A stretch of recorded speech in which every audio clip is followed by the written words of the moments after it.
नमस्कार. Nira TV production हाऊसच्या दे दणका पॉडकास्टमध्ये आपल्या सर्वांचं मनपूर्वक स्वागत. मी स्नेहल. ही गोष्ट आहे 1980 मध्ये घडलेली.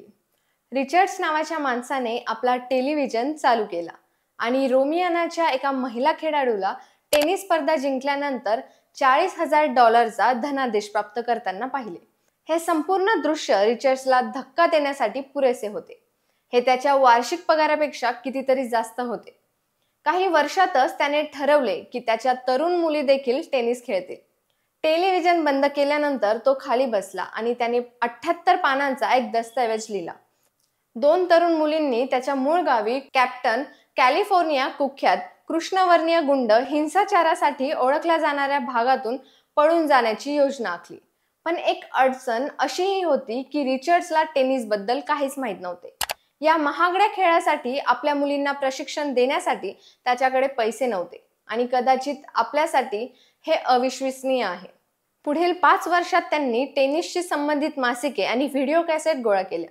5 वर्षानंतर त्याच्या योजनेनुसार रिचर्डने त्याच्या 2 मुलींच्या हातात टेनिस रॅकेट, 30 मासिके आणि व्हिडिओ यांच्याकडून काय शिकले होते.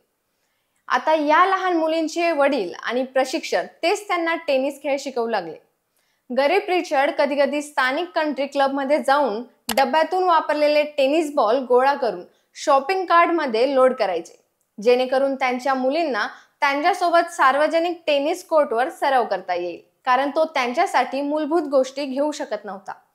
तो एक वडील म्हणून अति संरक्षणात्मक आणि शारीरिक दृष्ट्या मजबूत होता आणि प्रशिक्षणादरम्यान आपल्या मुलींना छळापासून वाचवण्याचा प्रयत्न करताना स्थानिक टोळीच्या गुंडांकडून अनेकदा मारहाण केली जात असे.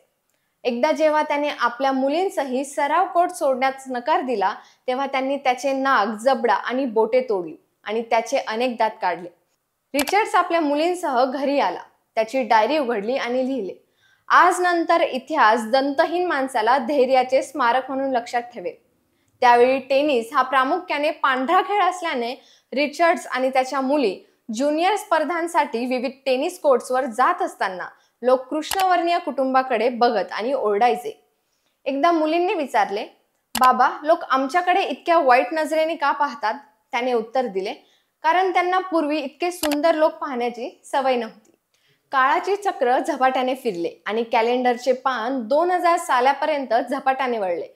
एक उंच, काळी, दुबळी मुलगी विम्बल्डन स्पर्धेच्या अंतिम फेरीत खेळण्यासाठी प्रवासाला निघाली होती आणि तिच्या मूळ वस्तीपासून हजारो मैल दूर रिचर्ड्सने त्याचे दृश्य पाहिले. मोठी मुलगी लंडनच्या उच्चभ्रू सेलिब्रिटी आणि रॉयल्टी समोर गवतावर खेळते. हा तो एक काळ होता जेव्हा एवढी ताकदवान सर्व्हिस आणि वेगवान फुटवर्क असलेला टेनिसपटू कोणीही पाहिला नव्हता किंवा इतक्या जोरात शॉट्स कधी केले नव्हते. जणू प्रत्येक बॉल मारला जात आहे आणि प्रत्येक चेंडू वेदनांनी ओरडत आहे, कारण ती जोमाने खेळली आहे. जेव्हा मुलगी अशा टप्प्यावर पोहोचली जिथे विजय भीतीच्या पुढे होता, तेव्हा मुलीने स्टँडवर उभ्या असलेल्या तिच्या वडिलांकडे पाहिले, जे तिला मोठ्याने ओरडून विजय मिळवण्यासाठी प्रोत्साहित करत होते. कारण तो नेहमी आपल्या मुलींना सांगतो, एक दिवस आम्ही विम्बल्डन जिंकणार आहे आणि ते अमेरिकेतील असहाय्य आणि गरीब लोकांसाठी असेल. रिचर्ड्सची 20 वर्षांची संघर्ष योजना आता इतिहासातील एक महत्त्वपूर्ण टप्प्यावर पोहोचली होती. प्रतिस्पर्धेचा चेंडू नेटवर आदळताच कॅमेऱ्यांनी रडवलेल्या डोळ्यांनी रिचर्ड्सला बेधुंदपणे नाचताना त्याची मुलगी व्हीनस विलियम्सला तिच्या 7 ग्रँड स्लॅम विजेतेपदांपैकी पहिले विजेतेपद जिंकताना पाहिले. पुढील अनेक वर्षांमध्ये रिचर्ड्सने त्याची सर्वात धाकटी मुलगी सेरेना विलियम्सला 23 मोठ्या स्पर्धा जिंकताना आणि टेनिसमधील सर्वकालीन महान खेळाडूंपैकी एक बनवताना बघितले. टेनिस कोर्टवरील त्याच्या सर्व यशासाठी व्हीनस आणि सेरेना यांनी कोर्टवर जे सहन केले, त्याच्या वडिलांच्या प्रवासातील सर्वात प्रभावी भाग आहे. तुम्हाला ही माहिती कशी वाटली हे आम्हाला कमेंट करून नक्की सांगा आणि दे दणका या चॅनलला लाईक करा, शेअर करा आणि सबस्क्राईब करा. धन्यवाद.